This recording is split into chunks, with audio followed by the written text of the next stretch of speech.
मालिक एक, फिर क्यों बटा हुआ संसार है। सच पूछो तो सारी दुनिया अपना ही परिवार है। सच पूछो तो सारी दुनिया अपना ही परिवार है। सबका मालिक एक, फिर क्यों बटा हुआ संसार है। सच पूछो तो सारी दुनिया अपना ही परिवार है। सच पूछो तो सारी दुनिया अपना ही परिवार है।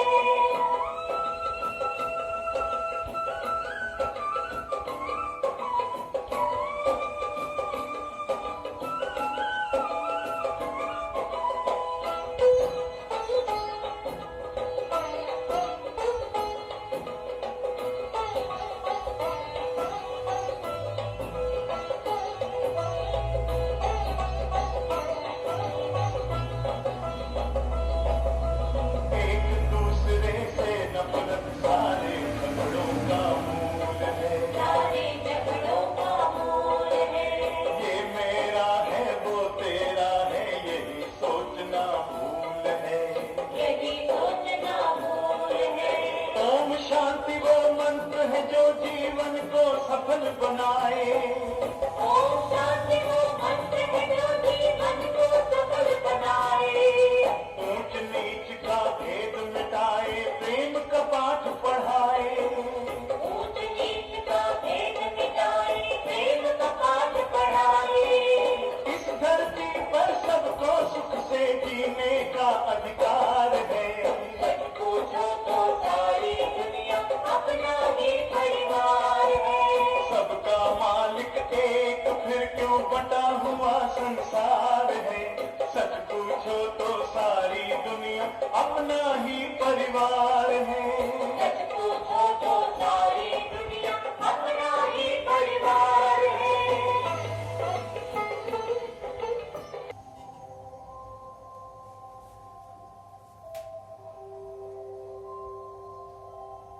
प्रायः संसार की सभी आत्माएं, संसार के सारे मनुष्य आत्माएं ईश्वर को किसी न किसी रूप में मानते ही हैं। कोई बिल्ला ही कोई ऐसा व्यक्ति होगा जो ईश्वर को न मानता हो। लेकिन ईश्वर कौन है, उनका निवास कहाँ है, वो क्या करते हैं और इनका इस संसार में क्या पार्ट है, इसकी पूरी और सत्य जानकारी किसी को भी नहीं है। वो भी कैसे, जबकि वो स्वयं परमात्मा ही आकर के हमें बताएं कि मैं कौन हूँ, तब तक हम इससे अनभिज्ञ ही रहते हैं। हम गीत गाते हैं मंदिर में जाकर के, तुम मात पिता हम बालक तेरे। भगवान हमारा माता है, हमारा पिता है, सब कुछ है। लेकिन संपूर्ण परिचय का अभाव होने के कारण उसकी जो शक्तियां हैं कि वो सुख का सागर है, शांति का सागर है, दुख हरता सुख करता है, सभी को दुखों को हरने के लिए आया है, वो सब गुणों का अनुभव हम मनुष्य आत्माएं नहीं कर पाते। तो आज मैं इस बात की घोषणा करता हूं कि परमात्मा जो कि सारे धर्म की आत्माओं के पिता हैं, उनका इस संसार में अवतरण हो चुका है। एक बहुत बड़ी घटना है परमात्मा का आगमन, और इस संसार में, वह भी इस भारत भूमि पर एक बहुत बड़ी एक चमत्कारी घटना घट चुकी है। परमात्मा आ चुका है। अभी हम सभी क्या समझते हैं कि भगवान आएगा, उसको चमत्कार के नजरिए से देखते हैं कि आकर के वो चमत्कार कर देगा, मरे हुए को जिंदा कर देगा, हमारी सारी मनोकामनाएं पूरी कर देगा। एक चमत्कारिक उम्मीद लगाए हम परमात्मा को समझते हैं। लेकिन इस बात को समझने की आवश्यकता है कि परमात्मा अथवा ईश्वर जिन्होंने इस सृष्टि का निर्माण किया, वो इस सृष्टि के डायरेक्टर हैं, क्रिएटर हैं। जो इस सृष्टि को बनाने वाला है वह सृष्टि के नियमों को तोड़ नहीं सकता, वह भी नियमों में बंधा हुआ है। इसलिए हम सोचते हैं कि मरे हुए को जिंदा कर दे, एक ताली बजाए और हमारे सामने धन इकट्ठा हो जाए। एक चमत्कार की जो आश है वह परमात्मा नहीं करता। प्रकृति के कुछ नियम है, इस अविनाशी ड्रामा के अविनाशी नियम है जिनका पालन परमात्मा करता है। परमात्मा जो है सुप्रीम जस्टिस है। अभी जो सुप्रीम जस्टिस है वो ही नियमों को तोड़ दे, कैसे चलेगा? तो हम मनुष्य आत्माओं को भी वो नियमों पर चलना सिखाते हैं। तो सबसे पहली बात तो है कि परमात्मा का अवतरण हो चुका है। इस बात का थोड़ा विस्तार से मैं आपको बताऊंगा कैसे अवतरण हुआ और वो कौन है। कहा जाता सत्यम शिवम सुंदरम, सत्य ही शिव है, शिव ही सुंदर है, वही परमात्मा है। पिछले वीडियो में आपको बताया था कि जो आत्माएं पुनर्जन्म में जाती हैं, जब शरीर को त्याग देती हैं तो उनको एक लाइट दिखाई देता है, उसी को उन्होंने प्रभु बताया है। वास्तव में वही परमात्मा है, ज्योति बिंदु स्वरूप, लाइट है, माइट है। मनुष्य आत्मा और परमात्मा दोनों में अंतर होना ही चाहिए। हम मनुष्य और परमात्मा भी मनुष्य, ये कोई उचित नहीं लगता है। मनुष्य आत्माएं, हम लोग जन्म मरण के चक्कर में आते हैं, परमात्मा इन चक्करों से न्यारा है, वो जन्म मरण के चक्कर में नहीं आते। हम देखते हैं कि परमात्मा का एक नाम अमरनाथ है। अमरनाथ तो उसी को कहा जाएगा जो कभी ना मरने वाला हो, अविनाशी हो। हम मनुष्य आत्माओं का तो जन्म हुआ है, तो एक समय वश ऐसा आने वाला है जब हम इस देह को त्याग देंगे, तो परमात्मा तो उसको अमरनाथ कहा जाता है। तो अमरनाथ इसीलिए परमात्मा का अवतरण दिखाया है। जन्म नहीं होता है, दिव्य जन्म होता है। वो दिव्य जन्म कैसे होता है आगे मैं आपको बताऊंगा। फिर दूसरी बात है, परमात्मा को कहा जाता है सदा शिव। शिव का अर्थ होता है कल्याणकारी, सदा ही सबका कल्याण करने वाले। परमात्मा किसी का अकल्याण नहीं करते। यद्यपि मनुष्य आत्माएं दुखों में पुकारती है उनको, और कई बातों में मनुष्य आत्माओं को क्रोध भी आता है कि हे भगवान तूने क्या किया। भगवान कुछ नहीं करता, वह अपने नियम में बंधा है। लेकिन परमात्मा जो है हमारा पिता है, टीचर भी है और सतगुरु भी है। तीनों रूप से वर्तमान समय हमारी पालना करते हैं। हम देखते हैं कि गीता में लिखा हुआ है कि जब जब धर्म की ग्लानि होती है, पापाचार बढ़ जाता है, भ्रष्टाचार बढ़ जाता है, तब मैं दिव्य अवतरण लेता हूं। तो क्या दुख अशांति नहीं बढ़ी है? पापाचार किस हद तक पहुंच गया है? इतना पाप कि हम उसको सुन नहीं सकते, हमारी आंखें देख नहीं सकती। इससे ज्यादा भी कुछ बचा है पाप? तो क्या ऐसे समय परमात्मा का कर्तव्य नहीं है कि वो आए? और कब आएगा? तो मैं आपको बताना चाहता हूं कि परमात्मा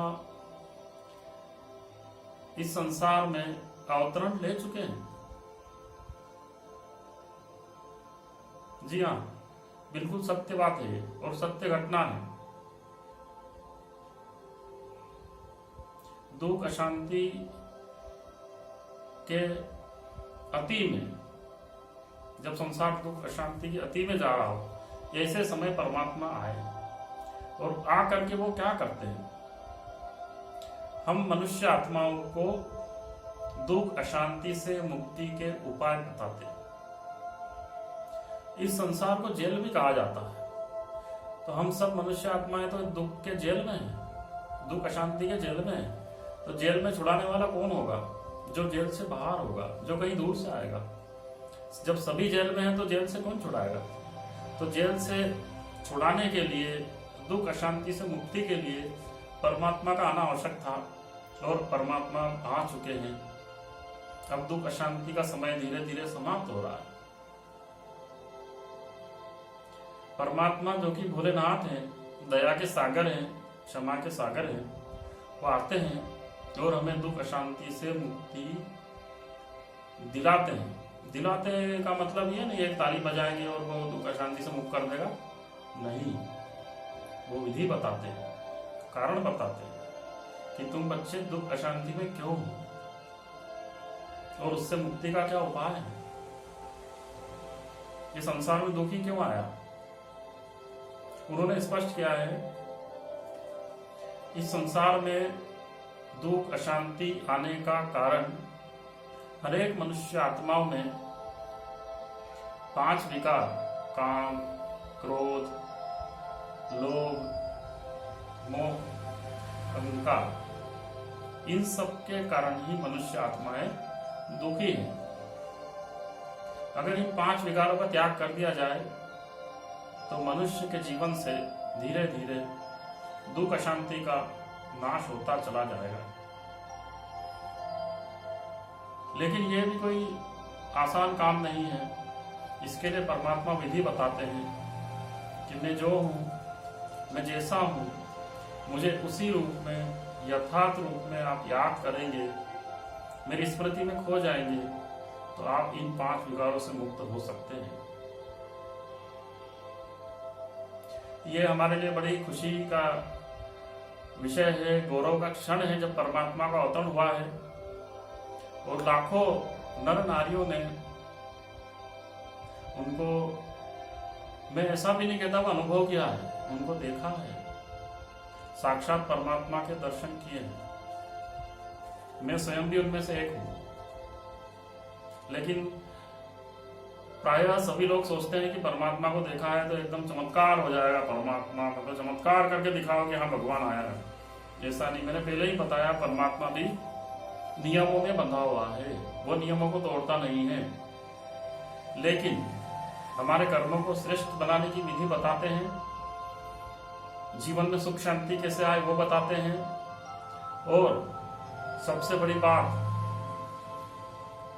हमारे जन्मों के बारे में भी बताते हैं कि तुम बच्चों ने कैसे जन्म लिए, क्यों दुखी हो गए, और इसके बाद का बहुत अच्छा समय जो आने वाला है भारतवर्ष में, वो लाने के निमित्त भी हमको बताते हैं। तो वो जन्मों की जो कहानी है, जो इस चैनल का नाम है मनुष्य आत्माओं के 84 जन्मों की कहानी, वो अगले वीडियो में हम आपको दिखाएंगे कैसे मनुष्य आत्माएं अधिकतम 84 जन्म लेती है।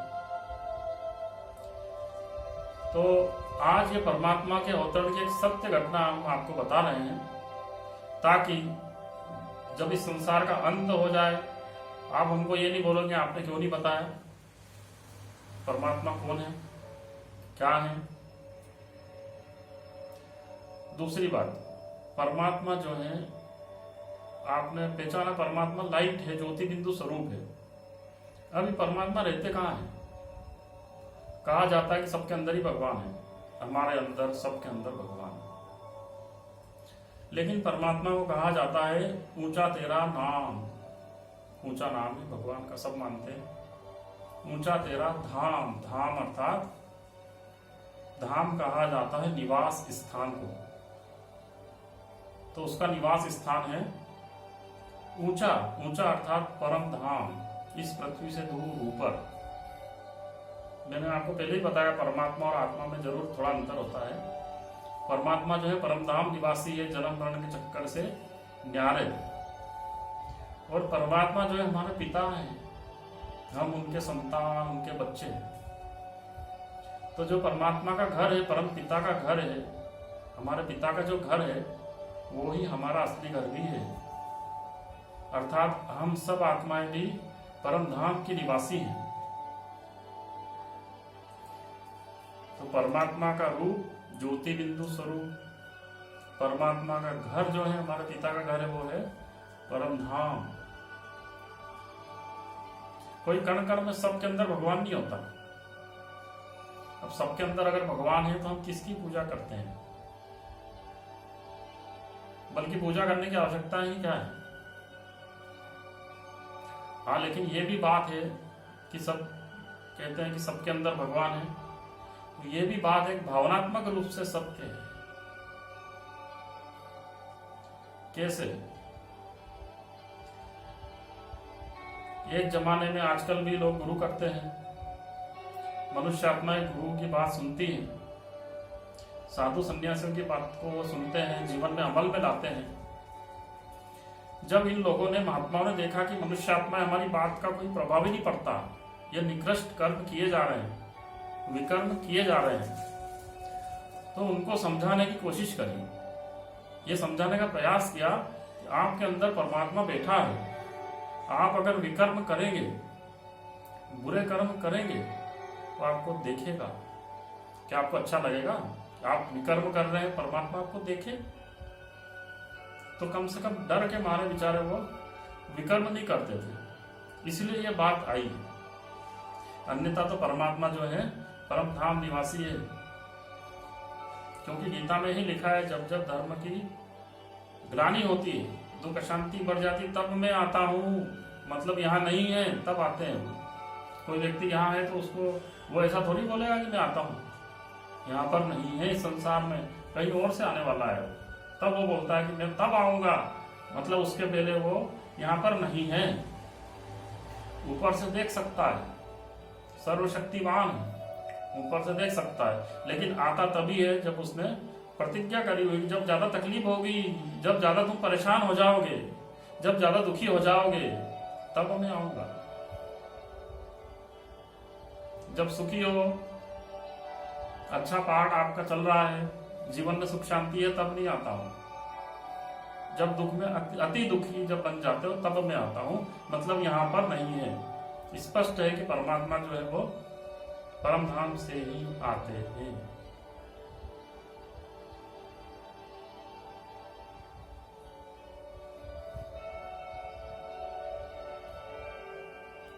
तो आज आपको परमात्मा के अवतरण की एक सत्य घटना बताई है। अब आगे के वीडियो में हम आपको बताएंगे कि मनुष्य आत्माएं 84 जन्म कैसे लेती हैं और उस समय को क्या कहा गया है। कि ये सब बातें कोई मैं आपको बता रहा हूं ऐसा नहीं है, जो परमात्मा ने हमें बताई है वो मैं आपको बताऊंगा। और एक बात और मैं स्पष्ट कर दूं कि परमात्मा जब आते हैं, चूंकि जन्म मरण के चक्कर से न्यारे हैं, तो एक साधारण मनुष्य के तन का आधार लेते हैं। आप पीछे के ट्रांसलाइट में, पीछे के चित्र में आपको दिखाई दे रहा है, और ट्रांसलाइट है, उसमें जो फोटो है, इनको कहा जाता है प्रजापिता ब्रह्मा। इनके तन में स्वयं सर्व आत्माओं के पिता, सर्वधर्म आत्माओं के पिता परमात्मा ने दिव्य अवतरण ले लिया है। उन्होंने ही ये सारा ज्ञान समझाया जो मैं आपको बता रहा हूं। तो उन्होंने जो बताया कि हम 84 जन्म कैसे लेते हैं, उस समय को क्या कहा गया है, क्या हर जन्म में दुख अशांति थी, कब सुख शांति थी, भारत को सोने की चिड़िया क्यों कहा जाता था, इन सब बातों का विश्लेषण हम अगले वीडियो में करेंगे। इसके साथ ही जबकि आपको पता चला है कि परमात्मा का अवतरण हुआ है, जिन लोगों ने देखा है, जिन आत्माओं ने उसको देखा है, उनके प्यार का स्वाद चखा है, वो प्यार का सागर है। जो लोग उनसे मिले होंगे, उनमें से कुछ एक के अनुभव मैं आपके समक्ष रखूंगा आने वाले वीडियो में। ओम शांति।